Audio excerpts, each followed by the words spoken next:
Hello बच्चा party, स्वागत है एक बार फिर से अपने इस यूट्यूब चैनल पर। लास्ट क्लास में हम लोगों ने रिडॉक्स रिएक्शन में एन फैक्टर देखा था और हम लोगों ने ये भी सीखा था कि what is the formula to calculate the number of equivalents. और नंबर ऑफ इक्विवेलेंट्स को हम लोगों ने फाइनली जो फॉर्मूला डिराइव किया था या देखा था वो था हमारे पास number of moles into n factor. और हम लोगों ने उसके बाद बात की थी एन फैक्टर की, और एन फैक्टर में हम लोग सीख चुके हैं कि सिंपल एसिड्स के लिए एन फैक्टर क्या होंगे, सिंपल बेस के लिए एन फैक्टर क्या होंगे और सॉल्ट के लिए एन फैक्टर क्या होंगे। साथ में हम लोगों ने ये भी सीखा है कि यदि सिंपली आयोन्स दे रखे होंगे, चाहे वो कटाइंस हो चाहे वो अनाइंस हो, उनके एन फैक्टर क्या होंगे, ये ऑलरेडी हम लोग सब कुछ पढ़ चुके हैं। आज की क्लास में हम लोग देखने जा रहे हैं किसके बारे में, कि how we can calculate n factor for the non redox reaction. उसके बाद में हम लोग पढ़ेंगे रिडॉक्स रिएक्शन में एन फैक्टर कैसे निकालते हैं, और उसके बाद में हम लोग पढ़ेंगे डिसप्रपोर्शनेशन रिएक्शन के अंदर एन फैक्टर को कैसे निकाला जाता है। तो चलिए आज की क्लास को हम लोग करते हैं शुरू। शुरुआत करते हैं हम लोग कहां से, एन फैक्टर फॉर किसके लिए, नॉन रिडॉक्स रिएक्शंस। ठीक है, n factor for non redox reactions. Non redox reaction मतलब ऐसी वाली रिएक्शन जिनके अंदर ना तो ऑक्सीडेशन हो रहा है और ना ही मेरा रिडक्शन हो रहा है। ठीक है, और ऑक्सीडेशन क्या होता है, रिडक्शन क्या होता है, ये ऑलरेडी हम लोग पढ़ चुके हैं। ठीक है, तो सबसे पहले मैं इसमें बात कर रहा हूं केस नंबर किसका, फर्स्ट। केस नंबर फर्स्ट कहता है फॉर किसके लिए, for acid and base reactions. Acid and base reactions. अब एसिड और बेस रिएक्शंस के एन फैक्टर कैसे निकालेंगे वो समझने की कोशिश करते हैं। मान लो मेरे पास एक एग्जांपल है, और एग्जांपल है मेरे पास किसका, मान लो एसिड लिया मैंने, कौन सा, फॉस्फोरिक एसिड H3PO4।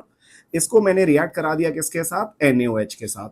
अब NaOH क्या हो गया मेरा, बेस, और ये क्या हो गया मेरे पास, एसिड। तो जब एसिड बेस के साथ रिएक्ट कर रहा है तो क्या बनेगा बच्चा पार्टी, सॉल्ट बनेगा, साथ में बनेगा वाटर।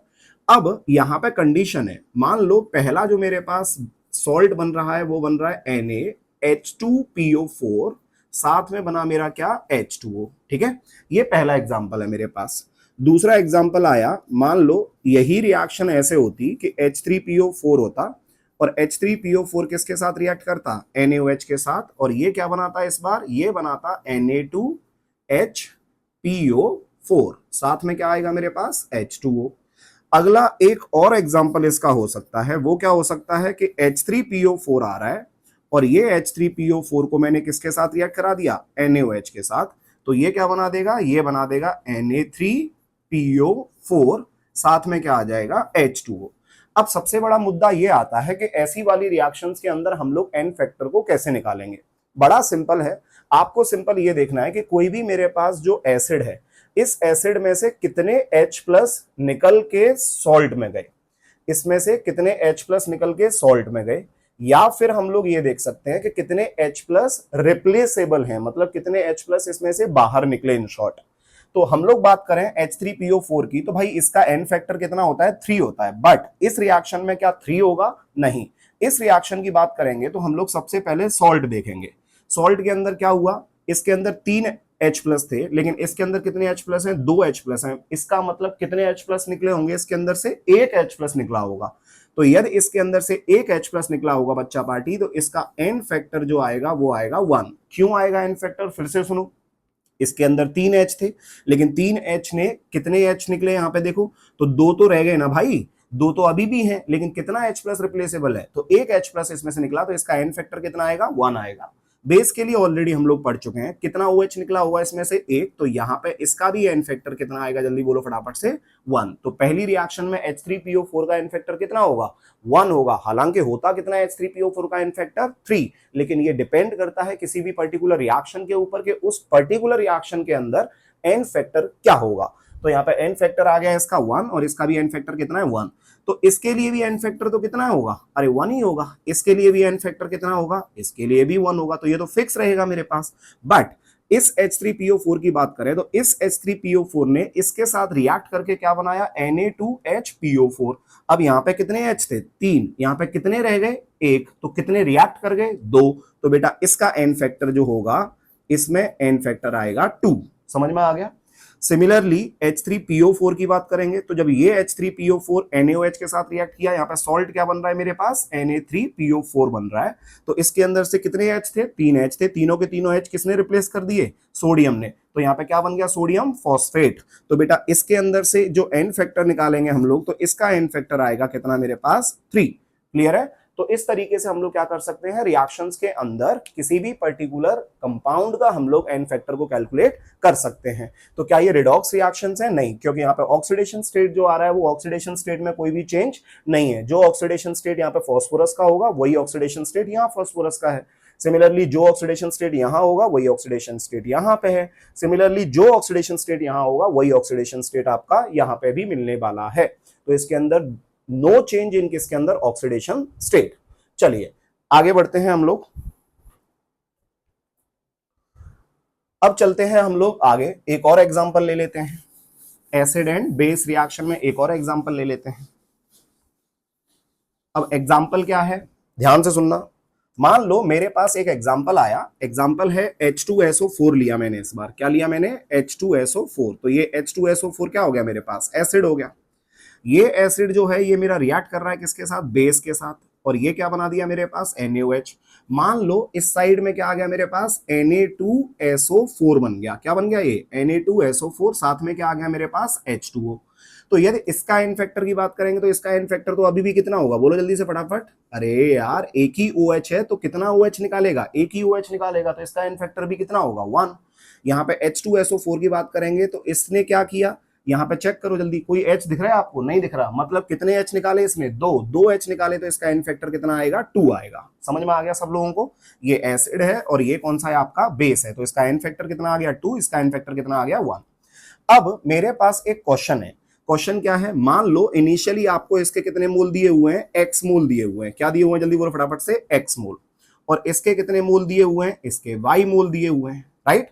अब आपसे क्वेश्चन पूछ रहा है कि calculate the number of equivalent, calculate the number of equivalent of किसका, H2SO4 एंड किसका, NaOH। अब ये मैं क्यों निकलवा रहा हूं, बड़े ध्यान से सुनना। ऐसा क्वेश्चन आपसे जनरली पूछा नहीं जाएगा, बट मैं निकाल इसीलिए रहा हूं जिससे आप लोगों को अच्छे से समझ में आ सके। यहां पे इससे पहले हम लोगों ने क्या पढ़ा था, लॉ ऑफ इक्विवेलेंट्स पढ़ा था।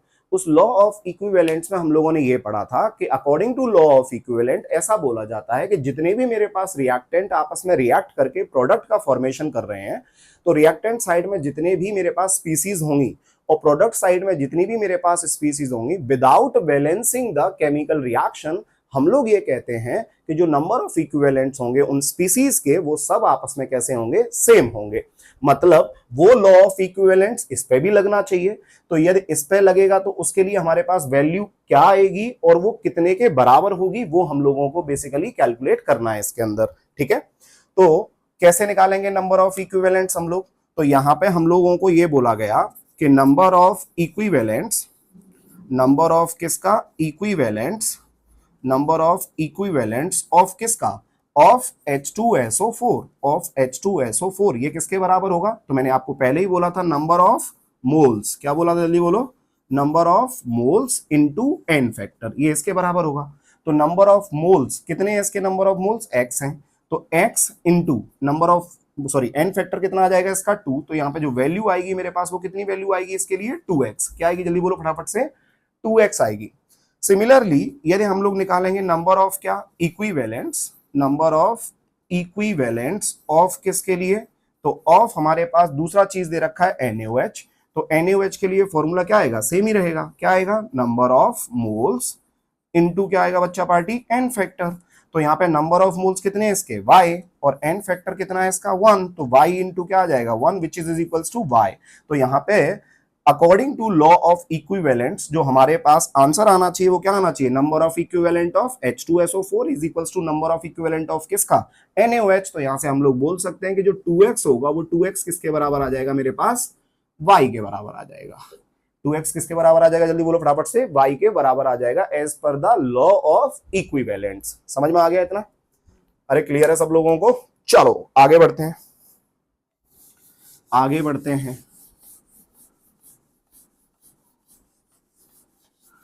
सो ये लॉ ऑफ इक्विवेलेंट्स के जो क्वेश्चंस होंगे हमारे पास उनको इस तरीके से सॉल्व किया जाएगा। जस्ट आपको क्या करना है, नंबर ऑफ मोल्स निकालना है और नंबर ऑफ मोल्स को मल्टीप्लाई कर देना है किसके साथ, एन फैक्टर के साथ, ठीक है, और फिर उनको क्या कर दो, बराबर कर दो, सिंपल, क्लियर है। ऐसे ही इसमें एक क्वेश्चन और देखते हैं। मान लो मेरे पास रिएक्शन जो दे रखा है वो रिएक्शन क्या है, वो रिएक्शन यही है, मान लो है ना, H2SO4 प्लस क्या ले लिया मैंने, NaOH, और इसमें क्या बना दिया, Na2SO4 बना दिया, साथ में क्या आ गया, साथ में आ गया H2O, साथ में क्या आ गया, H2O। ये मैंने रिएक्शन को अभी बैलेंस्ड नहीं किया है, इस रिएक्शन को मैंने अभी बैलेंस नहीं किया है। अब मान लो क्वेश्चन में दे रहा है, वो क्वेश्चन में दे रहा है कि calculate the number of moles, calculate the number of किसका, नंबर ऑफ मोल्स ऑफ किसका बच्चा पार्टी, ऑफ NaOH, इफ क्या बोल सकते हैं, 98 gram of, if 98 gram of किसका, H2SO4 is reacted, if 98 gram of H2SO4 is reacted with किसके साथ, विद किसके साथ, NaOH, विद किसके साथ, NaOH। तो हमें ये निकालना है कि यदि इसका 98 ग्राम रिएक्ट कर रहा है किसके साथ, इस NaOH के साथ रिएक्ट कर रहा है, तो बताइए NaOH के कितने मोल की रिक्वायरमेंट होगी। इस रिएक्शन को क्या मैंने बैलेंस किया है, नहीं किया है, और इसीलिए हम लोग लॉ ऑफ इक्विवेलेंट्स भी पढ़ते हैं कि उन रिएक्शंस को बैलेंस नहीं करना पड़े, हम लोग सिंपली लॉ ऑफ इक्विवेलेंट से नंबर ऑफ मोल्स को इजीली कैलकुलेट कर सकते हैं। तो क्या करना है, फिर दोबारा से क्या लगा दो, वही लॉ ऑफ इक्विवेलेंट्स। तो लॉ ऑफ इक्विवेलेंट क्या कहता है, नंबर ऑफ इक्विवेलेंट किसका, H2SO4, क्या बोलेंगे, नंबर ऑफ क्या, equivalents, number of equivalents of किसका बच्चा पार्टी, H2SO4, ये किसके बराबर होगा, नंबर ऑफ इक्विवेलेंट्स ऑफ किसका, NaOH, ऑफ किसका, NaOH। अब हमें पता है कि number of equivalent of H2SO4 किसके बराबर होगा, number of moles. Number of moles कितने दे रखे हैं इसके, तो सबसे पहले नंबर ऑफ मोल्स निकालेंगे, तो 98 ग्राम दे रखा है, तो हम लोग क्या कर सकते हैं, 98 gram divided by molar mass कितना होता है, 98 ही होता है H2SO4 का, तो मोल कितना आ जाएगा यहाँ से 1, तो नंबर ऑफ मोल कितना आ गया 1 इंटू एन फैक्टर कितना है इसका 2 इज इक्वल्स टू, इसका एन फैक्टर कितना है 1 into number of moles of किसका, NaOH। देयरफॉर हम लोग बोल सकते हैं कि नंबर ऑफ मोल्स जो आएंगे NaOH के, वो किसके बराबर होंगे, वो आएंगे 2 के बराबर। किसके बराबर आएंगे, जल्दी बोलो फटाफट से, 2 के बराबर आएंगे। तो इस तरीके से हम लोग क्या कर सकते हैं, यदि एक के नंबर ऑफ मोल्स दे रखे होंगे तो हम लोग दूसरे के नंबर ऑफ मोल्स को कैलकुलेट इजीली कर सकते हैं, बट हमें इसके अंदर अच्छे से एन फैक्टर का कॉन्सेप्ट आना चाहिए। यदि हमें एन फैक्टर नहीं निकाल पाएंगे इसके अंदर, तो ऐसे क्वेश्चंस को हम लोग सॉल्व नहीं कर पाएंगे। समझ में आ गया, चलो बढ़े आगे, चलिए आगे बढ़ते हैं।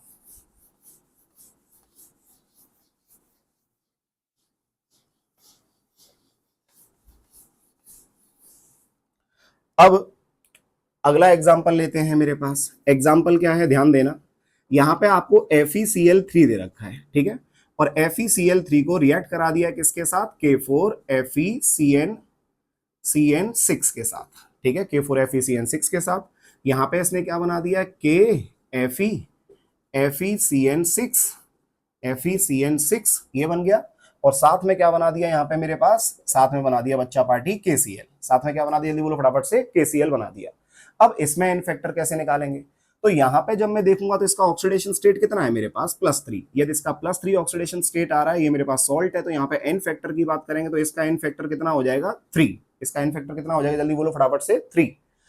इसका एन फैक्टर 3 है, यहाँ पे K4FeCN6 है, तो यहाँ पे यदि अपन लोग बात करेंगे, इसको कंपेयर करेंगे किसके साथ, इसके साथ कंपेयर करेंगे। अब आप खुद सोचो, इसके अंदर पोटेशियम टोटल कितने हैं 4, इसके अंदर टोटल पोटेशियम 4 है, इसके अंदर पोटेशियम कितने हैं, 1 ही है, तो कितने पोटेशियम रिप्लेस हुए होंगे 3, तो इसका एन फैक्टर भी कितना आएगा, जल्दी बोलो फटाफट से, 3 आ जाएगा। समझ में आया, अरे क्लियर है सब लोगों को। इसके एन फैक्टर की बात करेंगे तो यहाँ पे ये किससे बना होगा, इससे बना होगा बेसिकली। तो यहाँ पे जो Fe आया है ना, Fe+3 जो था मेरे पास, ये Fe यहाँ पे आ गया मेरे पास +3, तो कितना रिप्लेस हुआ होगा, Fe आया +3 में आया, तो यहाँ पे इसका एन फैक्टर भी कितना आ जाएगा मेरे पास, 3 आ जाएगा। और इस KCl में सिंपली एन फैक्टर बोल सकते हैं कितना, 1, क्योंकि ये सॉल्ट है। तो चाहे तो आप नंबर ऑफ कटाइन से निकाल सकते हो, चाहे आप नंबर ऑफ अनाइन से निकाल सकते हो, तो दोनों से आप कैलकुलेट कर सकते हो। दोनों ही केसेस में आपका क्या आएगा, एन फैक्टर 1। कैसे, अरे तो नंबर ऑफ कटाइन कितने हैं, 1, कौन है, पोटाशियम, चार्ज कितना है उसके ऊपर, +1, तो हम लोग क्या बोलेंगे, 1 × 1 1। सिमिलरली क्लोरीन जो है मेरे पास, इस पे चार्ज कितना होगा, -1, और कितने एटम है, 1, तो 1 × 1 अगेन हम लोग कह सकते हैं, समझे। चलो अगला एग्जांपल देखते हैं। अगले एग्जांपल के लिए मेरे पास क्या है, एक सिंपल, अब इस तरीके से हम लोग बता सकते हैं इनका नॉन रिडॉक्स रिएक्शन। एक क्वेश्चन ले लेते हैं ना, क्वेश्चन है मेरे पास कुछ ऐसा, क्वेश्चन में दिया हुआ है calculate the n factor for किसके लिए, Na3PO4, और कुछ इस तरीके से दिया हुआ है। आप इसको ऐसे देखो कि एक रिएक्शन दे रखी है इसने, Na3PO4, और Na3PO4 को रिएक्ट करा दिया किसके साथ, HCl के साथ, और इसने क्या बना दिया है, NaH2PO4 बना दिया है, और साथ में क्या बना दिया बच्चा पार्टी, NaCl। क्लियर है। एक और एग्जांपल है मेरे पास, क्या है, Na3PO4 लिया है फिर से, और Na3PO4 को रिएक्ट करा दिया किसके साथ, BaCl2 के साथ, और यहाँ पे क्या बना दिया है, Na, और ये आ गया Ba, और साथ में बन जाएगा फॉस्फेट, साथ में आ जाएगा मेरे पास NaCl। अब इसमें एन फैक्टर की यदि अपन लोग बात करेंगे तो क्या बोल सकते हैं, ध्यान दो, ये Na3PO4 है, सोडियम फॉस्फेट है। अब ये सोडियम फॉस्फेट जो है इसने क्या बना दिया, ये NaH2PO4 बना दिया। क्लियर है सब लोगों को। कितने सोडियम है यहाँ पे, 3 सोडियम है, लेकिन कितने यहाँ पे बचे, 1 सोडियम बचा, तो कितने सोडियम बाहर निकल गए होंगे, H+ ने कितने सोडियम को बाहर निकाल दिया होगा, 2 को। तो इसका एन फैक्टर कितना आएगा, जल्दी बोलो फटाफट से, 2। क्लियर है। HCl की बात करेंगे तो इसका एन फैक्टर कितना आएगा बच्चा पार्टी, 1। ठीक है। सिमिलरली Na3PO4 की बात करेंगे हम लोग, या फिर इसका भी एन फैक्टर हम लोग निकाल सकते हैं, तो इसका भी एन फैक्टर कितना आएगा, जल्दी बोलो फटाफट से, 2 आ जाएगा, और इसका भी एन फैक्टर कितना आ जाएगा, जल्दी बोलो, 1। ठीक है। तो इसकी बात करेंगे तो यहाँ पे NaBa4 आ रहा है, तो इसका एन फैक्टर कितना आएगा, जल्दी बोलो फटाफट से, फिर से 2 आ जाएगा। इसके एन फैक्टर की बात करेंगे तो कितना रिप्लेस हुआ, 2, तो यहाँ पे भी एन फैक्टर कितना आ जाएगा, जल्दी बोलो, इसका भी 2 आ जाएगा। इसके एन फैक्टर की बात करेंगे तो इसका एन फैक्टर कितना आएगा, अरे तो देखो ना भाई, यहाँ पे ये Ba जो है, इस Ba ने इसके साथ रिएक्ट किया होगा, तो कितने सोडियम को बाहर निकाला, 2 सोडियम को बाहर निकाला, तो इसका एन फैक्टर कितना हो गया, 2 हो गया। और यहाँ पे Ba आ गया, तो इसका भी एन फैक्टर कितना आ जाएगा, 2 आ जाएगा, और NaCl का भी एन फैक्टर क्या बोलोगे, 1 बोलोगे। तो इनका आंसर होना चाहिए 2 1 2 1। सो 2 1 2 1, और इसका आंसर होना चाहिए 2 2 2 1 2 2 2 1। सो इस तरीके से हम लोग क्या कर सकते हैं, इनके एन फैक्टर को कैलकुलेट कर सकते हैं for the non redox reaction. अब हम लोग चलते हैं किसके पास, रिडॉक्स रिएक्शन के पास। किसके पास चलते हैं अब, रिडॉक्स रिएक्शन के पास। ठीक है, बड़े ध्यान से सुनना, बड़े ध्यान से सुनना। तो केस नंबर 2 स्टार्ट करने जा रहे हैं हम लोग। केस नंबर कौन सा, सेकंड, और केस नंबर सेकंड कह रहा है एन फैक्टर फॉर किसके लिए, redox reactions. N factor for किसके लिए, रिडॉक्स रिएक्शंस। अब n factor for redox reaction में एग्जांपल देता हूं आपको कि मान लो इस साइड में क्या था मेरे पास, इस साइड में ये जिंक है। ठीक है, जिंक मेरे पास किसके साथ रिएक्ट किया, I2 के साथ। इसने क्या बना दिया, Zn+2 बना दिया, साथ में क्या आ गया मेरे पास, 2I- आ गया। क्या आ गया मेरे पास, जल्दी बोलो फटाफट से, 2I- आ गया। अब ऐसी रिएक्शंस में हम लोग एन फैक्टर को कैलकुलेट कैसे करेंगे, तो बच्चा पार्टी आप एक बात बताओ, यहाँ पे जिंक जो है, ये जिंक किसी के साथ कंबाइंड है क्या, बिल्कुल नहीं, कंबाइंड नहीं है, तो इसका रेफरेंस स्टेट में ऑक्सीडेशन स्टेट कितना रहेगा, 0। सिमिलरली I2 की बात करेंगे तो इसका भी क्या होगा, 0। तो अभी ये दोनों किस में प्रेजेंट है, 0 0 में। ये कितने में प्रेजेंट है, +2 में। तो आप खुद देखो, ये 0 से कहां पे पहुंचा, ये 0 से पहुंचा +2 में पहुंचा, तो इसका ऑक्सीडेशन हुआ या रिडक्शन, तो इसका हुआ ऑक्सीडेशन। ठीक है। सिमिलरली यहाँ पे I2 की बात करेंगे तो ये 0 से कहां पे पहुंचा, -1 में। तो यदि ये 0 से -1 में पहुंचा तो इसका घटा, तो इसको क्या बोल देंगे अपन लोग, ये हो जाएगा मेरे पास रिडक्शन। तो जिंक क्या कर रहा है यहाँ पे, ऑक्सीडेशन कर रहा है, और आयोडीन क्या कर रहा है हमारे पास, रिडक्शन कर रहा है। अब ऐसी रिएक्शंस का एन फैक्टर निकालने के लिए हमारे पास बड़ा सिंपल तरीका होता है, और आपको भी वही फॉलो करना है। इन दोनों रिएक्शन में सबसे पहले आप ये पहचानो कि किसका ऑक्सीडेशन हो रहा है और किसका रिडक्शन हो रहा है, राइट। जिसका ऑक्सीडेशन हो रहा है उसको एक तरफ लिखो और जिसका रिडक्शन हो रहा है उसको एक तरफ लिखो। तो सबसे पहले मैंने क्या किया, इस साइड में लिख लिया, यहाँ पे क्या लिख दिया, ऑक्सीडेशन। तो ऑक्सीडेशन किसका हो रहा है भाई साहब, तो ऑक्सीडेशन हो रहा है बच्चों जिंक जो था, ये जिंक बेसिकली कन्वर्ट हुआ किसके अंदर, Zn+2 के अंदर। अब आप खुद सोचो, जीरो से यदि ये +2 में जा रहा है तो कितने इलेक्ट्रॉन का चेंज आया होगा, 2 इलेक्ट्रॉन का चेंज आया होगा। समझ में आ रहा है, कितने इलेक्ट्रॉन का चेंज आया होगा, 2 इलेक्ट्रॉन का चेंज आया होगा। सिमिलरली यदि यहाँ पे अपन लोग रिडक्शन की बात करें कि रिडक्शन किसका हो रहा है, तो रिडक्शन में हम लोग लिख सकते हैं क्या, ये I2 था, ये I2 बेसिकली किस में कन्वर्ट हो रहा है, तो ये I2 कन्वर्ट हो रहा है 2I- में। अब आप एक बात बताओ, इसने कितने इलेक्ट्रॉन लिए होंगे, तो इसने कितने इलेक्ट्रॉन एक्सेप्ट किए होंगे, 2। तो ये I2 प्लस कितना इलेक्ट्रॉन आ जाएगा, ये 2 इलेक्ट्रॉन। अरे एक आता तो I-2 है, तो 2I- हुआ ना, तो एक ने एक लिया होगा, दूसरे ने एक लिया होगा, तो I2 ने कितना लिया, 2। 2 लेके क्या बना दिया, ये 2I- बना दिया। अब आप ये सोचो कि इस पर्टिकुलर रिएक्शन के अंदर ये पूरी रिएक्शन क्या बैलेंस्ड है, बिल्कुल बैलेंस्ड है, क्योंकि इधर भी एक जिंक है और इधर भी एक जिंक है, राइट। कितने इलेक्ट्रॉन इन्वॉल्व हो रहे हैं इसके अंदर, 2 इलेक्ट्रॉन। तो यहाँ पे एन फैक्टर जो रिडॉक्स रिएक्शन के अंदर होगा, तो ये किसके बराबर होगा, ये बराबर होगा number of electrons involve in a half reaction. मतलब आधी रिएक्शन बोले तो ऑक्सीडेशन हाफ सेल ये हो गया, या फिर ऑक्सीडेशन वाला रिएक्शन ये हो गया और रिडक्शन वाला रिएक्शन ये हो गया, राइट। तो इस रिएक्शन में यदि एन फैक्टर देखेंगे तो टोटल इलेक्ट्रॉन कितने आ रहे हैं, 2 आ रहे हैं। तो इसका एन फैक्टर कितना आ जाएगा बच्चा पार्टी, 2, सिंपल। अच्छा, इसका एन फैक्टर कितना आ जाएगा, 2। क्यों, अरे यार 2 इलेक्ट्रॉन इन्वॉल्व है। सिमिलरली यदि हम लोग I2 की बात करेंगे तो I2 का एन फैक्टर भी कितना आएगा, जल्दी बोलो फटाफट से, इसका भी 2 आएगा। क्यों आएगा 2, क्योंकि यहाँ पे कितना इलेक्ट्रॉन है, 2 इलेक्ट्रॉन है, राइट। सिमिलरली यहाँ पे बात करेंगे कि इसका एन फैक्टर कितना आएगा, तो बड़े ध्यान से सुनना, अब गलती मत करना कि 2I-, 2I- है, उसके लिए कितने इलेक्ट्रॉन आ रहे हैं, 2 इलेक्ट्रॉन आ रहे हैं। तो भाई साहब एक I- के लिए कितना इलेक्ट्रॉन आएगा, 2 ये वाला चीज और 2 ये वाला चीज। तो आपको क्या करना है, टोटल नंबर ऑफ इलेक्ट्रॉन से डिवाइड कर दो इस स्टोइकियोमेट्रिक कोफिशिएंट को। अरे टोटल नंबर ऑफ इलेक्ट्रॉन से डिवाइड कर दो इस स्टोइकियोमेट्रिक कोफिशिएंट को, तो यहाँ पे क्या आ जाएगा, 2 डिवाइडेड बाई 2, तो इसका एन फैक्टर कितना हो जाएगा, 1 हो जाएगा। तो एक तरीका तो ये होता है कि आपको क्या करना है, सिंपल ऑक्सीडेशन वाली रिएक्शन को एक तरफ लिख दो, रिडक्शन वाली रिएक्शन को एक तरफ लिख दो, और आप चेक कर लो कि उसके अंदर नंबर ऑफ इलेक्ट्रॉन्स कितने इन्वॉल्व हो रहे हैं। जितने भी नंबर ऑफ इलेक्ट्रॉन्स इन्वॉल्व हो रहे हैं, फिर आप क्या कर सकते हो, कैलकुलेट करके बता सकते हो कि उसका एन फैक्टर कितना आएगा। तो सर आपने यहाँ पे इसके लिए 2 क्यों नहीं लिखा, मैं फिर से बता रहा हूँ, स्टोइकियोमेट्रिक कोफिशिएंट क्या है, यहाँ पे 2 है। तो जब भी आपके सामने स्टोइकियोमेट्रिक कोफिशिएंट आ जाएगा तो आपको क्या करना है, टोटल नंबर ऑफ इलेक्ट्रॉन्स जो भी आ रहे होंगे उसको डिवाइड कर दो किससे, स्टोइकियोमेट्रिक कोफिशिएंट से। तो उस पर्टिकुलर स्पीसीज का आप क्या निकाल पाओगे, एन फैक्टर को कैलकुलेट कर पाओगे। बात समझ में आ गया। तो एक तरीका तो ये हो गया। अच्छा, दूसरा तरीका देखते हैं इसी रिएक्शन के अंदर के, और दूसरा तरीका क्या हो सकता है एन फैक्टर कैलकुलेट करने का, राइट। अब समझो बेटा दूसरा तरीका, विच इज कॉल्ड शॉर्टकट। ध्यान देना, ये ऑक्सीडेशन रिडक्शन हम लोगों को पता लग गया कि किसका ऑक्सीडेशन हो रहा है, किसका रिडक्शन हो रहा है, ठीक है, किसका ऑक्सीडेशन हो रहा है, किसका रिडक्शन हो रहा है। अब आप इसको ऐसे समझने की कोशिश करो कि यदि मैं ऑक्सीडेशन रिएक्शन और रिडक्शन वाला रिएक्शन को यदि मैं अलग अलग ना लिखूं, तो क्या मैं डायरेक्ट देख के इसको एन फैक्टर निकाल सकता हूं, बिल्कुल निकाल सकता हूं। कैसे, समझो ध्यान से। यहां से आपको जस्ट ये चेक करना है कि ये 0 था, ये 0 से कहां पे गया, +2 में गया। कितने का चेंज आया, नंबर ऑफ इलेक्ट्रॉन कितने का चेंज आया, अरे तो 0 से 2 जाओगे तो 0 के बाद में 1 आता है, 1 के बाद में 2 आता है, तो कितने इलेक्ट्रॉन का चेंज आया, 2 इलेक्ट्रॉन का चेंज आया।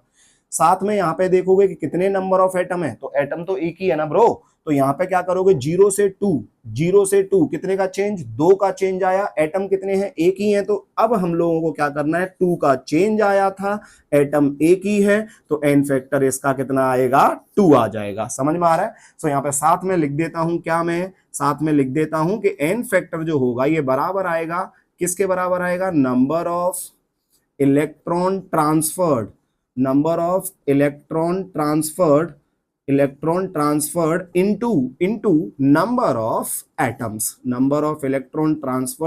number of atoms, तो जो भी नंबर ऑफ इलेक्ट्रॉन ट्रांसफर किए हैं यदि उसको नंबर ऑफ एटम के साथ मल्टीप्लाई कर दूंगा तो मैं क्या निकाल सकता हूं, एन फैक्टर कैलकुलेट कर सकता हूं। तो इसका एन फैक्टर कितना आ रहा है, 2 × 1 = 2 आ गया।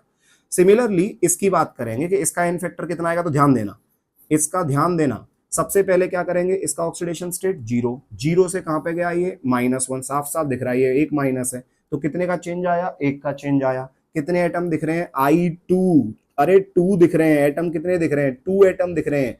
तो यदि एक एटम के लिए एक का चेंज है तो दो एटम के लिए कितने का चेंज आएगा, 2 × 1 = 2 आ गया इसका भी एन फैक्टर। बात समझ में आ रहा है। सिमिलरली इसके लिए एन फैक्टर देखेंगे तो ये तो मेरे पास क्या है, सिंपली कटाइन दे रखा है, तो कटाइन का तो चार्ज देख के मैं बता सकता हूं एन फैक्टर कितना आएगा, 2, क्योंकि इस पे पॉजिटिव चार्ज कितना है, 2 है। या फिर इसके रेस्पेक्ट में कंपेयर करोगे तो ये भी देख सकते हो भैया कि यहाँ पे Zn+2 है, ये Zn+2 कहां से बना होगा, जिंक से, तो इसके अंदर कितना चेंज आया मेरे पास, 2, एटम कितना है, 1, तो 2 × 1 2 निकाल दिया। ऐसे ही इसकी बात करेंगे, इसका एन फैक्टर कितना आएगा। तो अब बड़े ध्यान से सुनना, यहां से मैंने ये देखा कि जीरो से बेसिकली कितने का चेंज आया मेरे पास, ये -1 का चेंज आया। कितने का चेंज आया, जल्दी बोलो फटाफट से, -1 का चेंज आया। अब ये -1 का चेंज आ रहा है, अब आपको इसके साथ मल्टीप्लाई नहीं करना है, ये स्टोइकियोमेट्रिक कोएफिशिएंट है बच्चा पार्टी। मैंने आपको बोला कि कहीं पे भी जैसे मान लो I2 लिखा होता तो 2 का मल्टीप्लाई होगा, O2 लिखा होगा तो 2 का मल्टीप्लाई होगा, कहीं पे 2O आ गया तो नहीं होगा, फिर तो एक ही के लिए आएगा वो, क्योंकि एन फैक्टर जो डिफाइंड होता है वो पर्टिकुलर एक ही एटम के लिए डिफाइंड होता है। बात समझ में आ रहा है, पर्टिकुलर एक एटम के लिए डिफाइंड होता है। क्लियर है सब लोगों को। तो यहाँ पे एन फैक्टर की बात करेंगे तो कितना चेंज आया मेरे पास, एक का, तो इसका एन फैक्टर भी कितना आएगा, एक आ जाएगा। समझ में आया सब लोगों को, क्लियर है। चलो यदि नहीं समझ में आया होगा कोई दिक्कत नहीं है, क्या करेंगे, एक और रिएक्शन देख लेते हैं। चलिए इसको मिटा दूं, चलो आगे बढ़ते हैं और रिएक्शन देखते हैं, आगे बढ़ते हैं और रिएक्शन देखते हैं। क्या रिएक्शन आ रही है देखना बड़े ध्यान से। मेरे पास मान लो इस साइड में MnO4- है, ये MnO4- आ गया, ठीक है, और ये MnO4- रिएक्ट किया किसके साथ, ये रिएक्ट किया FeCl2 के साथ। किसके साथ रिएक्ट किया, जल्दी बोलो फटाफट से, FeCl2 के साथ रिएक्ट किया।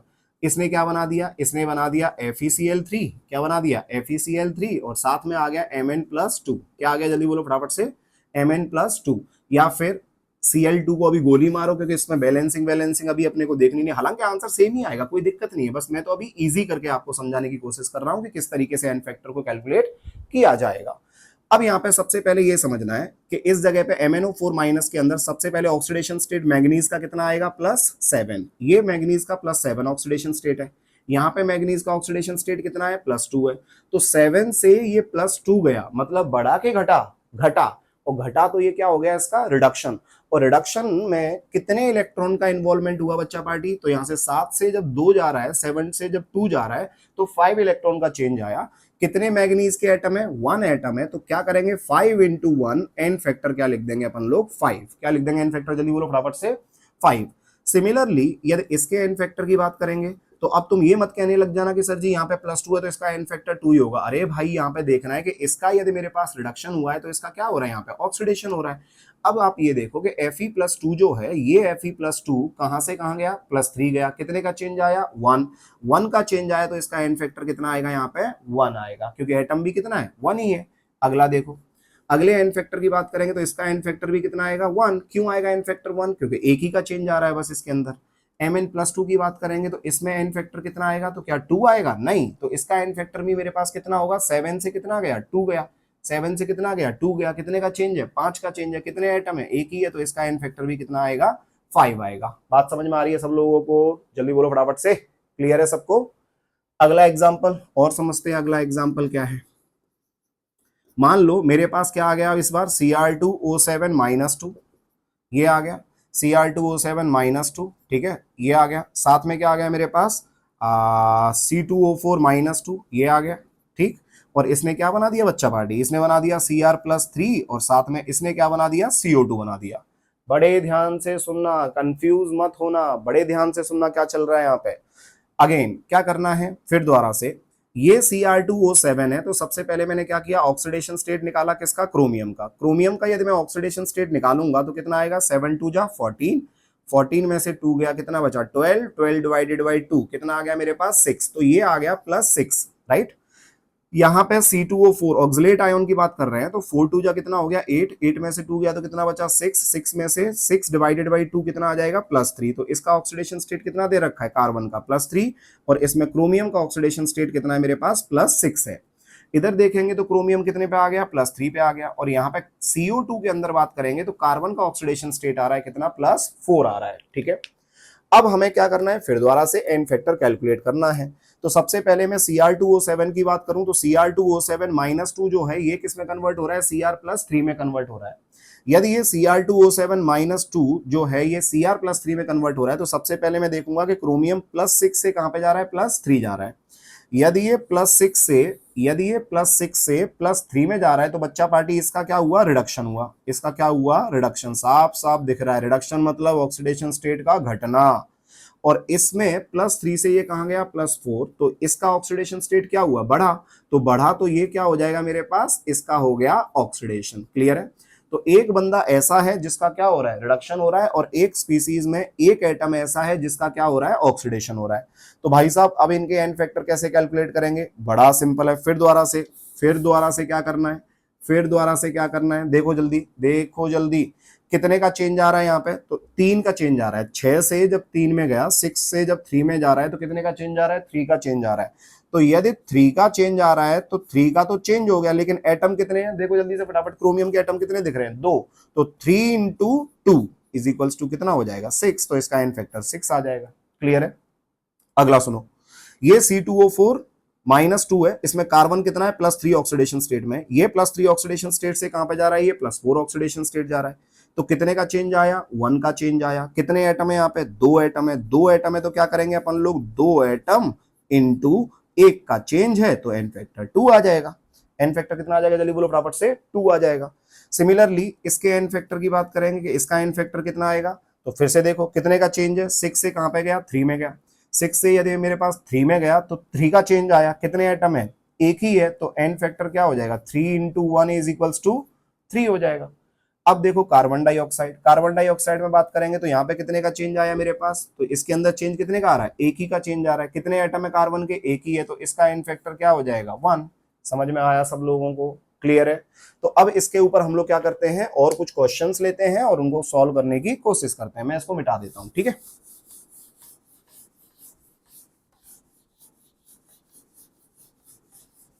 तो कुछ अपन लोग क्या करते हैं, एग्जांपल्स लेते हैं और एग्जांपल्स सॉल्व करते हैं क्वेश्चंस में कि किस तरीके से उनके एन फैक्टर को कैलकुलेट किया जाएगा। राइट। सो हमारे पास क्वेश्चंस हैं कुछ इस तरीके से, कौन कौन से, देखो ध्यान से।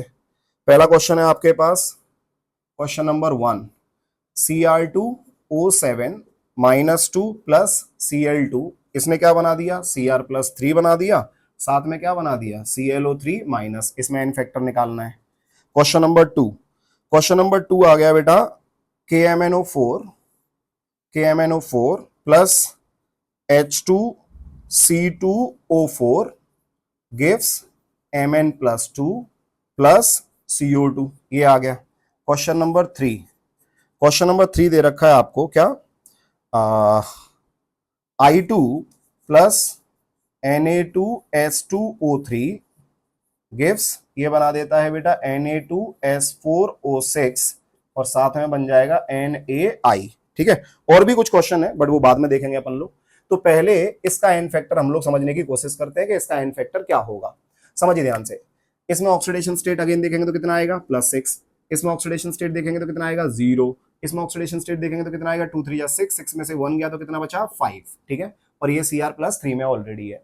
फिर दोबारा देखो, ये Cr2O7 -2 के अंदर ये +6 ऑक्सीडेशन स्टेट में, ये +3 में, तो कितने का चेंज आया, फिर से 3 का चेंज आया। कितने एटम है क्रोमियम के, 2 हैं, तो 3 × 2 एन फैक्टर फिर से कितना आ जाएगा, 6 आ जाएगा। फिर से कितना आ जाएगा, जल्दी बोलो फटाफट से, 6 आ जाएगा। सिमिलरली इस क्लोरीन की बात करें तो Cl2 ये 0 है, ये 0 से कहां पे जा रहा है, 5 जा रहा है। बड़े ध्यान से सुनना, ये 0 से कहां पे गया, ये 5 में गया। 0 से 5 में जा रहा है तो कितने का चेंज आएगा, 5 का। कितने का चेंज आएगा, 5 का। ये 5 का चेंज आ रहा है, कितने एटम है, 2। तो भाई साहब इसका एन फैक्टर होगा 5 × 2 = 10। कितना आएगा एन फैक्टर इसका, जल्दी बोलो फटाफट से, 5 × 2 = 10। क्लियर है सबको। अगला चीज इसकी बात करेंगे, इसका एन फैक्टर कितना आएगा, तो फिर से कितने का चेंज है, 3 का चेंज है। कितने आइटम है, 1 है, तो 3 × 1 3 हो जाएगा इसका एन फैक्टर। इसके एन फैक्टर की बात करेंगे कि इसका एन फैक्टर कितना आएगा, तो यहाँ पे बेटा 0 से 5 कितने का चेंज आया, 5 का। कितने क्लोरीन के आइटम, 1 है, तो 5 × 1 5, खत्म। तो इस तरीके से हम लोग क्या कर सकते हैं, इनके एन फैक्टर को कैलकुलेट कर सकते हैं। डन यहाँ तक। चलो आगे बढ़े। अब अगला वाला जो क्वेश्चन है, अगले वाले क्वेश्चन में हम लोग समझेंगे कि ये पोटाशियम पर मैग्नेट है जिसके अंदर मैग्नीज जो है वो +7 ऑक्सीडेशन स्टेट में है। ये +7 ऑक्सीडेशन स्टेट से कहां पे गया, +2 ऑक्सीडेशन स्टेट में गया। यहाँ पे H2C2O4 आ गया जिसके अंदर 4 2 जा 8, 8 में से 2, तो ये कितना आ जाएगा मेरे पास +3। ऑलरेडी मैंने आपको करा दिया है, बस इस बार क्या दे दिया, कंपाउंड की फॉर्म में दे दिया। मैंने क्या ले लिया था, अनाइन ले लिया था। इस साइड में कितना आएगा मेरे पास, ये 4 आएगा। तो यदि इसके अंदर हम लोग एन फैक्टर निकालने जाएं तो इसका एन फैक्टर किसके बराबर आएगा, तो इसका एन फैक्टर जो होगा वो बराबर होगा मेरे पास कितना, इसका एन फैक्टर 7 से कहां गया, 2 गया। कितने का चेंज आया, 5 का। कितने एटम है मैग्नीज के, 1, तो 5 × 1 5, खत्म। H2C2O4 की बात करेंगे तो ये 3 से कहां पे गया, 4 में गया। कितने का चेंज आया, 1 का चेंज आया। कितने कार्बन के एटम है, 2 हैं, तो 2 × 1 कितना हो जाएगा, 2। तो इसका एन फैक्टर क्या लिख सकते हैं हम लोग, इसका एन फैक्टर 2 लिख देंगे। क्लियर है। ये Mn+2 है, ये Mn+2 के अंदर कितने का चेंज था, तो 7 से 2 में जा रहा है तो 5 का चेंज आया, तो इसका एन फैक्टर भी क्या लिख सकते हैं हम लोग, 5 लिख सकते हैं। क्लियर है। CO2 मेरे पास बना, ये 3 से 4 गया। कार्बन का एक ही एटम है तो इसका एन फैक्टर कितना हो जाएगा मेरे पास, इसका एन फैक्टर 1 हो जाएगा। अब इसको चेक करने के लिए हम लोग क्या कर सकते हैं, एक रिएक्शन और है उसको भी कैलकुलेट कर सकते हैं या फिर उसके थ्रू भी चेक कर सकते हैं, और वो तरीका क्या है वो मैं अभी आपको बताऊंगा। ठीक है। इसमें देखो I2 आ गया मेरे पास, और ये आ गया Na2S2O3, और ये है Na2S4O6, और ये बन गया NaI। सबसे पहले मैं देखूंगा कि I2 का ऑक्सीडेशन स्टेट कितना आएगा, 0। इसमें Na2S2O3 ऑलरेडी मैं पढ़ा चुका हूं बट मैं फिर से बता रहा हूं, 2 3 जा 6, 6 में से 2 गया तो कितना बचा, 4, 4 डिवाइडेड बाई 2 कितना आ जाएगा, इसका 2 आ जाएगा। याद रखना इसका कितना आता है, 2.5। कैसे आएगा 2.5, ध्यान देना। 6 2 जा कितना हो गया, 12, 6 2 जा 12 हो गया, 12 में से 2 गया तो कितना बचा, 10, 10 डिवाइडेड बाई 4 कितना आएगा, 2.5 आ जाएगा। तो ये 2.5 आ गया सल्फर। Na की बात करेंगे तो इस जगह पे Na किस में जा रहा है मेरे पास, ये -1 में जा रहा है। अब ध्यान देना, ये I2 जो है ये 0 में प्रेजेंट है, और ये I जो है ये -1 में प्रेजेंट है। तो 0 से -1 में गया, कितने का चेंज आएगा, 1 इलेक्ट्रॉन का चेंज आएगा। यदि 1 इलेक्ट्रॉन का चेंज आएगा तो यहाँ पे नंबर ऑफ एटम कितने, मैंने फिर से बोला 2, 2 एटम है तो 2 × 1 कितना हो जाएगा, 2। तो इसका एन फैक्टर कितना आ जाएगा, 2 आ जाएगा। Na2S2O3 की बात करेंगे तो बच्चा पार्टी यहाँ पे 2 से कहां पे गया, 2.5। कितने का चेंज आया भाई साहब, 0.5 का चेंज आया। यदि 0.5 का चेंज आया तो सल्फर के कितने एटम है, 2 हैं, तो 0.5 × 2 कितने के बराबर हो जाएगा, जल्दी बोलो, अरे 1 के बराबर हो जाएगा। तो इसका एन फैक्टर 1 आ जाएगा। Na2S4O6 की बात करेंगे तो Na2S4O6 के अंदर यहाँ पे बेटा ये 2.5 है। कितने का चेंज था, 0.5 का चेंज था, लेकिन एटम कितने हैं सल्फर के, 4 एटम है, तो 0.5 × 4, तो इसका एन फैक्टर जो आएगा वो आ जाएगा 2। क्लियर है। NaI है मेरे पास, तो यहाँ पे आयोडीन कितने का चेंज आया मेरे पास, सिंपल कितने का चेंज आ रहा है, 1। तो ये इसका एन फैक्टर सिंपली हम लोग क्या बोल सकते हैं, 1। इस तरीके से हम लोग क्या कर सकते हैं, इनके एन फैक्टर्स को कैलकुलेट कर सकते हैं। तो मैंने आपको क्या बोला था कि एक और तरीका होता है जिससे हम लोग क्या कर सकते हैं, इनके एन फैक्टर को कैलकुलेट कर सकते हैं। अब वो तरीका क्या है वो समझने की कोशिश करो। चलो इसको मिटा दूं ऊपर वाले को, ठीक है।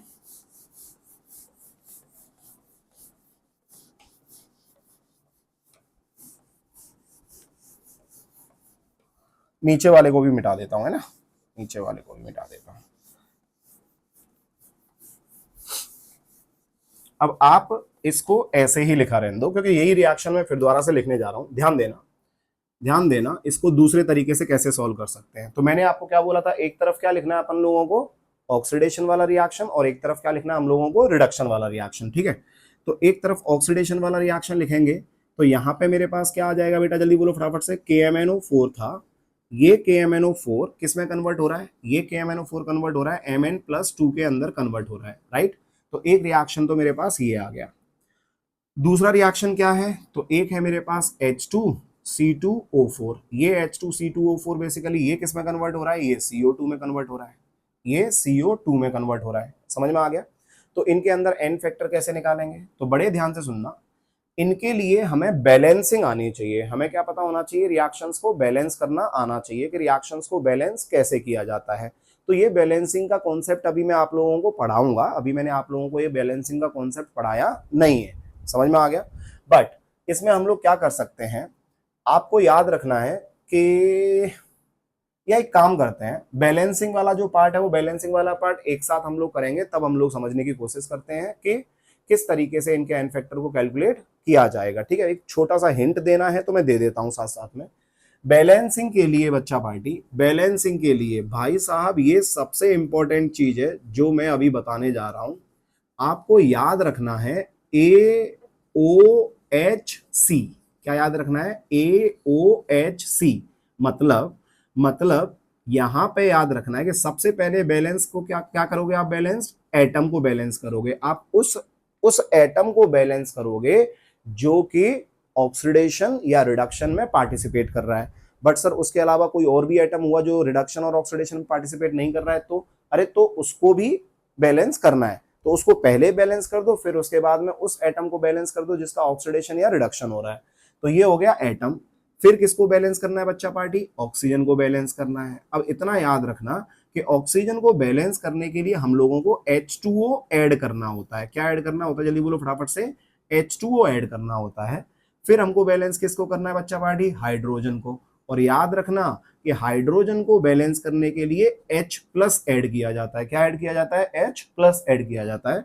फिर बैलेंस करना है किसको? चार्ज को। किसको बैलेंस करना है? जल्दी बोलो। चार्ज को। इतना तुम कर दोगे तो कोई भी रिएक्शन इजीली क्या हो जाएगी? हमारी बैलेंस्ड हो जाएगी। मैं आपको करके दिखाता हूं अभी, है ना। ठीक। सो यहाँ पे फिर से सुनो, AOHC। सिर्फ ये चीज याद रखनी है, AOHC। नहीं याद होता है तो उसको तरीका क्या है मेरे पास? हम लोग बोल सकते हैं आओ। क्या बोलेंगे? जल्दी बोलो। आओ कहाँ चलें? हरियाणा चलें। क्या बोलेंगे? जल्दी बोलो फटाफट से। आओ हरियाणा चलें। क्या बोलेंगे? फिर से बोलो। आओ हरियाणा चलें। ठीक है, तो याद रखना पहले एटम बैलेंस्ड होगा, फिर ऑक्सीजन बैलेंस्ड होगा, फिर हाइड्रोजन बैलेंस्ड होगा, फिर चार्ज बैलेंस्ड होगा। इतना कर लिया तो कोई भी रिएक्शन आप इजीली बैलेंस कर सकते हो।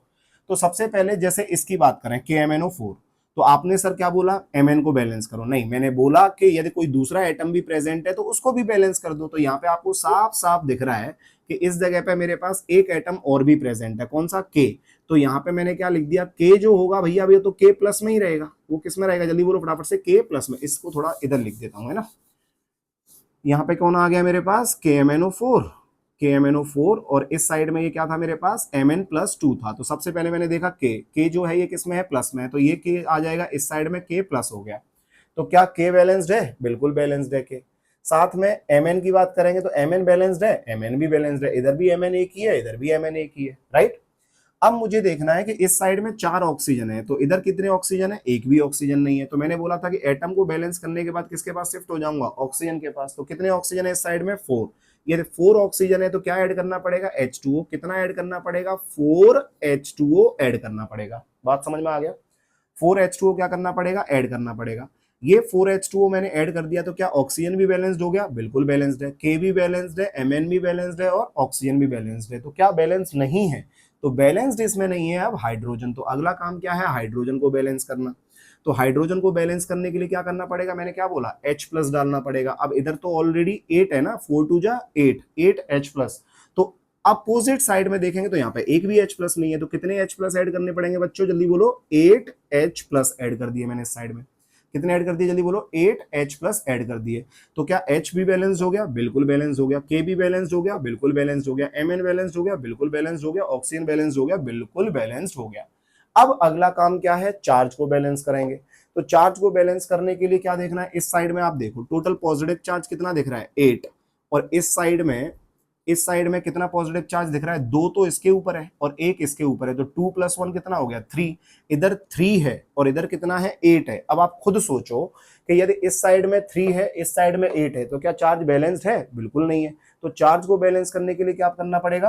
तो बच्चा पार्टी यदि इसमें से मैं कुछ घटा दूं और 3 के बराबर कर दूं तो कितना घटाना पड़ेगा? अरे तो 8 को यदि 3 बनाना है तो 5 घटाना पड़ेगा। तो एक इलेक्ट्रॉन पे कितना चार्ज होता है? -1। तो यदि इसमें से 5 इलेक्ट्रॉन में बाहर निकाल दूं तो क्या मेरे पास चार्ज बैलेंस्ड हो जाएगा? बिल्कुल बैलेंस्ड हो जाएगा। तो मैंने क्या कर दिया यहाँ पे? 5 इलेक्ट्रॉन भी डाल दिए। क्या डाल दिए? जल्दी बोलो फटाफट से। 5 इलेक्ट्रॉन भी डाल दिए। अब आप खुद सोचो, 8 पॉजिटिव था, 5 नेगेटिव है, तो कितना बचा? 3 बचा। इधर कितना है? 2 + 1 3। तो इधर भी 3 हो गया, इधर भी 3 हो गया। अब हमारी ये रिएक्शन पूरी बैलेंस्ड हो चुकी है। अभी हमारी रिएक्शन पूरी बैलेंस्ड हो चुकी है। तो अब इसके अंदर क्या करना है? अब आप खुद सोचो कि KMnO4 के कितने मॉलिक्यूल हैं? एक ही मॉलिक्यूल है। कितने इलेक्ट्रॉन इन्वॉल्व हो रहे हैं इस रिएक्शन में? 5। तो सिंपल बोल दो, जितने इलेक्ट्रॉन इन्वॉल्व हो रहे हैं वही इसका एन फैक्टर होगा। तो एन फैक्टर कितना आ गया 5। यहाँ पे चेक करोगे तो कितना आ रहा था एन फैक्टर 5। तो चाहे आप ऐसे सॉल्व कर सकते हो, चाहे आप ऐसे सॉल्व कर सकते हो, वो आपका मन है। क्लियर है? ऐसे करने से क्या होता है, हम लोग श्योर हो जाते हैं कि हमारा आंसर सही ही है। तो सर ऐसे गलत भी हो सकता है क्या? हाँ, क्योंकि कुछ क्वेश्चन ऐसे भी आएंगे जिसमें तुम लोग गलती करोगे, तो वो हम लोग देखेंगे धीरे धीरे धीरे धीरे। तो यहाँ पे एन फैक्टर कितना आ गया 5 आ गया।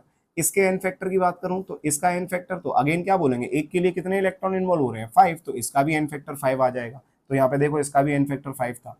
के प्लस का निकालने की जरूरत नहीं है, क्योंकि होने को तो अपन लोग ये भी बोल सकते हैं यहाँ पे भी एन फैक्टर 5 ही इन्वॉल्व है, तो इसका भी एन फैक्टर 5 ही होना चाहिए। क्लियर है? अब आ जाओ इस साइड में। इस साइड में रिएक्शन को बैलेंस करने के लिए मैंने क्या किया, थोड़ा सा साइड में लिख लेते हैं जिससे वो साफ साफ दिखता रहे, है ना। मैंने क्या किया, इस साइड में कौन है H2C2O4, और H2C2O4 से क्या बन रहा है बच्चों, CO2 बन रहा है। क्लियर है? अब सबसे पहले क्या करना है, मुझे देखना है कि कार्बन एटम कितने हैं, 2 हैं। 2 कार्बन एटम है, तो इस साइड मैंने क्या लगा दिया, 2 लगा दिया। क्या लगा दिया, जल्दी बोलो फटाफट से, 2 लगा दिया। तो क्या कार्बन बैलेंस हो गया? बिल्कुल बैलेंस हो गया। ऑक्सीजन की बात करेंगे तो ऑक्सीजन 2 2 जा 4, ये तुम्हारी किस्मत अच्छी थी कि ऑक्सीजन भी ऑलरेडी बैलेंस हो चुका है। तो ना तो तुमको ए से मतलब अब, और ना तुमको ओ से मतलब। अब किससे मतलब है, एच से मतलब है। तो इस साइड में कितने एच दिखाई दे रहे हैं, 2। इस साइड में कितने एच दिखाई दे रहे हैं, जल्दी बोलो फटाफट से, 2।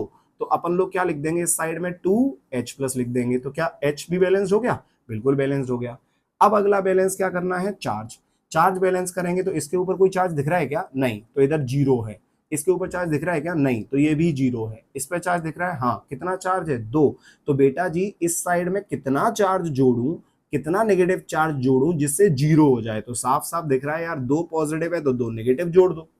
2 नेगेटिव जोड़ दो, तो 2 नेगेटिव जोड़ दोगे तो इसका 2 पॉजिटिव, इसका 2 नेगेटिव, क्या हो जाएगा, 0। तो इस साइड में भी पूरा क्या है, 0 ही है।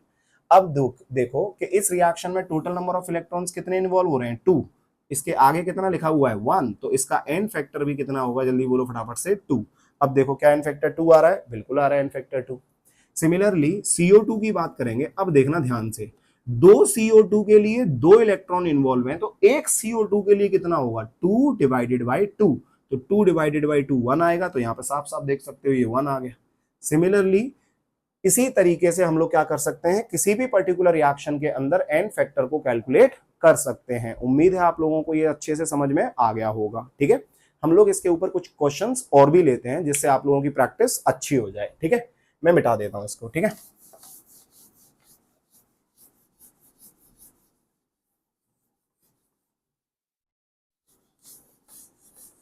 अब मैंने आपको दोनों तरीके से सिखा दिया कि किस तरीके से बैलेंस करके निकालेंगे और किस तरीके से डायरेक्ट रिएक्शन देख के निकालेंगे। तो कुछ इसके ऊपर क्वेश्चन ले लेते हैं। और क्वेश्चन है मेरे पास कौन कौन से, ध्यान दो।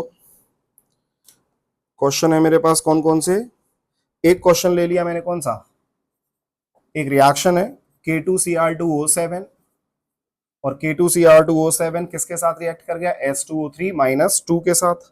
और ये क्या बना दिया बच्चा पार्टी, SO4 - 2, और साथ में क्या बना दिया, Cr+3। पहले इसको देख लेते दोनों तरीके से, है ना, एक बार बैलेंस करके भी और एक बार डायरेक्ट। तो सबसे पहले चेक करो कि यदि डायरेक्ट इसको सॉल्व करेंगे तो कैसे सॉल्व कर सकते हैं इसको। तो यहाँ पे देखो 7 2 जा कितना आ गया, 14। 14 में से 2 गया तो कितना बचा, 12। तो इसके ऊपर कितना ऑक्सीडेशन स्टेट आ जाएगा, +6। इस साइड में देखेंगे तो कितना आ गया, +3। ठीक है, इसके सल्फर की बात करेंगे तो 2 3 जा 6, 6 में से 2 गया तो कितना बचा बच्चों, 4। 4 डिवाइडेड बाई 2, तो इस पर आ जाएगा मेरे पास +2 आ जाएगा। ठीक है, सल्फेट की बात करेंगे तो 2 4 जा 8, 8 में से 2 गया तो कितना बचा, 6। तो यहाँ पे 6 आ जाएगा। सही है, बिल्कुल सही है। और ये Cr+3 ऑलरेडी दे रखा है। अब क्या करें, ये 6 से कहां पे जा रहा है, 3 पे। कितने का चेंज आया, 3 का। कितने एटम है, 2 हैं, तो इसका एन फैक्टर कितना आ जाएगा, 3 × 2 6 आ जाएगा। ऐसे ही इसके लिए चेक करो कितने का चेंज आया, तो 2 से 6 जा रहा है। 4 का चेंज है, 4 का चेंज है, तो यहाँ पे कितने एटम है, 2। तो 4 × 2 कितना आ जाएगा, 8 आ जाएगा इसका एन फैक्टर। इस साइड में बात करेंगे कि इसका एन फैक्टर कितना आएगा, तो कितने का चेंज है, यहाँ पे 4 का चेंज है। सल्फर के कितने एटम है, 1 ही है, तो 4 × 1 4 हो जाएगा। Cr+3 की बात करेंगे, कितने का चेंज है, यहाँ पे 3 का चेंज है, तो इसका एन फैक्टर कितना होगा, 3 होगा। डन। तो ये तो हो गया डायरेक्ट मेथड कि किस तरीके से हम लोग एन फैक्टर को कैलकुलेट कर सकते हैं। बट अब इसको हम लोग बैलेंसिंग से सीखें, बैलेंसिंग से सीखें तो क्या करना पड़ेगा, कैसे चेक करेंगे हम लोग एन फैक्टर। तो मैंने क्या बताया, सबसे पहले तुम्हें ये पता होना चाहिए कि ऑक्सीडेशन किसका हो रहा है और रिडक्शन किसका हो रहा है। तो भाई साहब अंधे को भी दिख रहा है यार, ये 6 से 3 जा रहा है तो ये रिडक्शन हो गया, और ये 2 से 6 जा रहा है तो ऑक्सीडेशन हो गया। तो एक तरफ मैंने क्या लिख दिया, रिडक्शन, एक तरफ मैंने क्या लिख दिया, रिडक्शन, और एक तरफ मैंने क्या लिख दिया इस साइड में, ऑक्सीडेशन। एक तरफ रिडक्शन लिख दिया और एक तरफ क्या लिख दिया मैंने, ऑक्सीडेशन। यदि इस साइड में रिडक्शन की बात करेंगे हम लोग, तो रिडक्शन वाली रिएक्शन पहले लिख लेते हैं। कौन सी रिएक्शन आएगी, K2Cr2O7। ये क्या बना रहा है, ये बना रहा है Cr+3 बना रहा है, राइट। और दूसरा जो रिएक्शन है वो कौन सा है मेरे पास, S2O3-2। और ये क्या बना रहा है बच्चा पार्टी, ये सल्फेट बना रहा है, SO4-2 बना रहा है। चलिए भाई, सबसे पहले क्या करेंगे, एटम। एटम अदर देन वो एटम जो कि ऑक्सीडेशन और रिडक्शन में पार्टिसिपेट कर रहा है, तो वो कौन है, पोटाशियम। तो मैंने क्या किया, सबसे पहले यहाँ पे 2K+ लिख दिया। सर आपको कैसे पता लगा कि 2K+? अरे यार, एल्कली मेटल है, एल्कली मेटल्स की ऑक्सीडेशन स्टेट वेरिएबल नहीं होती है, ये ऑलरेडी पढ़ चुके हैं हम लोग। तो वो हमेशा क्या दिखाएंगे, +1 ऑक्सीडेशन स्टेट शो करते हैं। तो ये K से कहां पे गया मेरे पास, 2K+। तो क्या K बैलेंस्ड है, बिल्कुल बैलेंस्ड है। क्या क्रोमियम बैलेंस्ड है, नहीं। तो क्रोमियम कितने हैं, 2। यहाँ पे क्रोमियम कितना है, 1। तो मैंने किसका मल्टीप्लाई कर दिया, 2 का मल्टीप्लाई कर दिया। क्या क्रोमियम बैलेंस्ड हो गया, बिल्कुल। अब बैलेंस करना है किसको, ऑक्सीजन को। मैंने फिर से सुनो, मैंने क्या बोला था, आओ, क्या बोला था, आओ हरियाणा चलें, आओ हरियाणा चलें। तो आओ, ए एटम तो बैलेंस हो गया, अब किसको बैलेंस करना है, ओ को बैलेंस करना है। तो ऑक्सीजन यहाँ पे कितने हैं, 7। तो 7 ऑक्सीजन को बैलेंस करने के लिए कितना ऐड करना पड़ेगा, जल, 7H2O ऐड करना पड़ेगा। ये 7H2O हो गया। अब बैलेंस करना है किसको, हाइड्रोजन को। तो हाइड्रोजन इस साइड में कुछ है, नहीं है। इस साइड में हाइड्रोजन है, हाँ, कितने हैं, 14। अरे 7×2 = 14। तो 14 ऑपोजिट साइड में, इस साइड में मैंने क्या किया, 14H+ ऐड कर दिया, 14H+ ऐड कर दिया। 14H+ ऐड कर दिया तो हाइड्रोजन भी बैलेंस्ड हो गया, ऑक्सीजन भी बैलेंस्ड हो गया, क्रोमियम भी बैलेंस्ड हो गया और पोटाशियम भी बैलेंस्ड हो गया। क्या बैलेंस नहीं हुआ है, तो अगला चीज है चार्ज। ध्यान मत भूल जाना, बस आओ हरियाणा, आओ हरियाणा, आओ हरियाणा करते रहो। अरे भाई, आओ हरियाणा चले हैं। तो इस साइड में चार्ज को बैलेंस करना बहुत जरूरी है। तो इस साइड में टोटल चार्ज कितना है, 14 पॉजिटिव। और इस साइड में टोटल चार्ज कितना है, तो 1 पोटेशियम पे 1+, तो 2 पोटेशियम पे 2+, तो 2+, तो ये हो गया। 1 क्रोमियम पे +3 है, तो 2 क्रोमियम पे कितना होगा, +6, तो 6 ये हो गया, 2 ये हो गया। तो टोटल कितना हो गया, 8। इस साइड में बात करेंगे तो ये कितना है, 14। तो बेटा जी, इसमें कितना घटाऊं जिससे 8 के इक्वल हो जाए, तो साफ साफ दिख रहा है, कितना घटा दूं, अरे 6 घटा देता हूं। कितना घटा देता हूं, 6 घटा देता हूं। तो जब 6 निकालूंगा 14 में से, तो कितने के बराबर हो जाएगा, 8 के बराबर हो जाएगा। अब यहाँ पे देखो, इसमें कितने मॉलिक्यूल दिखाई दे रहे हैं, एक मॉलिक्यूल दिखाई दे रहा है, किसका, पोटेशियम डाइक्रोमेट का। तो बेटा कितने इलेक्ट्रॉन इन्वॉल्व हैं, 6। तो इसका एन फैक्टर कितना आ जाएगा, 6। तो क्या 6 था, बिल्कुल था। देखो यहाँ से भी चेक कर सकते हैं, 6 क्लियर है। यहाँ पे क्रोमियम की बात करेंगे तो क्रोमियम के कितने कितने दिखाई दे रहे हैं, 2 दिखाई दे रहे हैं। तो 2 के लिए कितना है, 6 है। तो 1 के लिए कितना होगा, 6/2। तो इसका एन फैक्टर कितना आ जाएगा बच्चा पार्टी, 3 आ गया। क्लियर है। तो इस तरीके से हम लोग क्या कर सकते हैं, इनके एन फैक्टर को कैलकुलेट कर सकते हैं। अब देख लेते हैं इस साइड में। अब यहाँ पे कोई और दूसरा एटम नहीं है मेरे पास एक्सेप्ट उस एटम के जो कि ऑक्सीडेशन या फिर रिडक्शन में पार्टिसिपेट कर रहा है, जो कि कौन है, सल्फर। अब इस साइड में सल्फर कितने हैं मेरे पास, 2 हैं। इस साइड में सल्फर कितना है, 1 ही है। तो सबसे पहले मैंने क्या किया, सल्फर को बैलेंस कर दिया, ये हो गया 2 लगा दिया मैंने इस साइड में। तो क्या सल्फर बैलेंस्ड है, बिल्कुल बैलेंस्ड है। अब अगला काम किसका है, ऑक्सीजन का। इधर ऑक्सीजन कितने हैं, 3, और इधर ऑक्सीजन कितने हैं, 4×2 = 8। तो भाई साहब, इधर 3 हैं, इधर 8 हैं, तो उस साइड में डालोगे ना जिस साइड में कमी होगी। तो कितने कितने H2O डालने पड़ेंगे बच्चा पार्टी, तो 3 है, 8 चाहिए, तो 5H2O डाल दिया। क्या डाल दिया मैंने, 5H2O डाल दिया। तो 5H2O में 5 O इधर आ गए, 3 O इधर आ गए। तो 5 और 3 8, और इधर भी कितने हो गए मेरे पास, 8 हो गए। क्लियर है सब लोगों को। तो इस साइड में भी 8 है, इस साइड में भी 8 है। सल्फर बैलेंस्ड हो गया, बिल्कुल हो गया। ऑक्सीजन बैलेंस्ड हो गया, लेकिन हाइड्रोजन अभी भी बैलेंस नहीं हुआ। तो इस साइड में हाइड्रोजन कितने हैं, 10। इस साइड में हाइड्रोजन कितने हैं, 0। तो इस साइड में कितने हाइड्रोजन आ जाएंगे, इधर मैंने लिख दिया 10H+ लगा दिया। क्या लगा दिया, 10H+ लगा दिया। तो इधर भी हाइड्रोजन 10 हो गए, इधर भी हाइड्रोजन कितने हो गए, 10 हो गए। हाइड्रोजन भी बैलेंस हो गया, ऑक्सीजन भी बैलेंस हो गया, एटम भी बैलेंस हो गया। अब बैलेंस करना है चार्ज को। तो इस साइड में टोटल चार्ज इस पे कितना है, 0। इस पे कितना चार्ज है, -2। इस पे कितना चार्ज है, एक सल्फेट पे -2 है, तो 2 सल्फेट पे -4 होगा। अरे एक सल्फेट पे -2 है, तो 2 सल्फेट पे कितना होगा, -4 होगा। समझ में आ रहा है। इधर कितना था मेरे पास, -2। इधर कितना है मेरे पास, -4। और ये कितना है, 10+ का। तो 10 में से 4 गया तो कितना बचा, 6। 10 में से 4 गया तो कितना बचा, जल्दी बोलो फटाफट से, 6 बचा। कितना बचा, जल्दी बोलो फटाफट से, 6 बचा। अब मुझे ये समझना है कि इसके अंदर कितना इलेक्ट्रॉन ऐड करूं, कितना इलेक्ट्रॉन ऐड करूं जिससे कितना बच जाए मेरे पास, सिर्फ -2 बच जाए। कितना बच जाए, जल्दी बोलो फटाफट से, -2 बच जाए। समझ में आ रहा है? तो यहाँ पे कितना पॉजिटिव है मेरे पास, 10 पॉजिटिव है। 10 पॉजिटिव है तो यहाँ पे इलेक्ट्रॉन कितना लेना पड़ेगा, तो इलेक्ट्रॉन मैंने ले लिया कितना, देखो ये 2 माइनस आ रहा है तो इधर कितना हो गया, ये -4 हो गया। -4 + 10 कितना आ गया यहाँ पे मेरे पास, ये आ रहा है 6 आ रहा है ना, 6 आ रहा है। तो यदि इसमें मैं 8 इलेक्ट्रॉन मान के चलो यदि जोड़ दिया होता तो कितना आएगा, फिर से -2 आ जाएगा। तो मैंने कितना जोड़ दिया, 8 इलेक्ट्रॉन जोड़ दिया। ध्यान देना सब लोग, ध्यान देना। इधर -2 है, फिर से सुनो, इधर कितना है, -4, -4 और 8 कितना हो जाएगा, 12। तो 12 में से 10 घटाओगे तो कितना बचेगा, अरे 2 ही तो बचेगा, तो -2 इधर भी आ गया। अब क्या करें अपन लोग, एन फैक्टर निकाल देते हैं।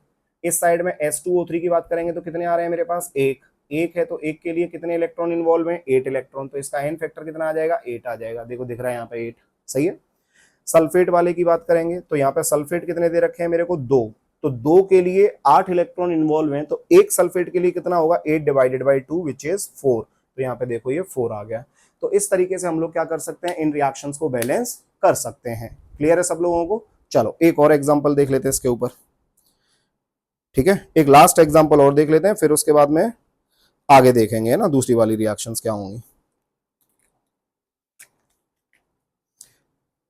या फिर एक काम करते हैं, जो आज की क्लास है, आज की क्लास को हम लोग क्या करते हैं, यहीं पे पैक करते हैं, राइट। और अगली वाली क्लास में मैं आप लोगों को कुछ और एग्जांपल्स कराऊंगा, किसके, ऐसे वाले एग्जांपल्स देखने हैं हम लोगों को जिनको हम लोग क्या बोलते हैं, इंट्रामोलिक्यूलर रिडॉक्स रिएक्शन। क्या बोलते हैं उनको, इंट्रामोलिक्यूलर रिडॉक्स रिएक्शन। मतलब एक मॉलिक्यूल आपको दिया जाएगा और उसी एक मॉलिक्यूल में 2 एटम ऐसे होंगे जिसका एक का या तो ऑक्सीडेशन हो रहा होगा, रिडक्शन हो रहा होगा, दूसरे का क्या हो रहा होगा, या तो दोनों का रिडक्शन हो रहा होगा या दोनों का ऑक्सीडेशन हो रहा होगा, या फिर एक का ऑक्सीडेशन एक का रिडक्शन। ये तीनों केस आ सकते हैं उसके अंदर, राइट। और फिर हम लोग देखेंगे कौन सा, डिस्प्रपोर्शनेशन रिएक्शन। क्लियर है? सो मुझे उम्मीद है कि आप लोगों को आज की क्लास में मजा आया होगा और आपको क्लास अच्छे से समझ में भी आई होगी। जिन बच्चों को ये क्लास अच्छे से समझ में नहीं आई है या फिर कोई भी डाउट है, वो डायरेक्टली जाएं किसमें, कमेंट सेक्शन में, और कमेंट सेक्शन में जाके अपनी प्रॉब्लम को मुझे बताएं। मैं डेफिनेटली वहां पे आपके कमेंट का रिवर्ट जरूर करूंगा और आपको समझाने की कोशिश करूंगा आपका जो भी डाउट रहेगा, ठीक है। सो आज की क्लास को हम लोग करते हैं बच्चा पार्टी यहीं पे खत्म। मिलेंगे हम लोग अगले लेक्चर में, तब तक के लिए बाय बाय।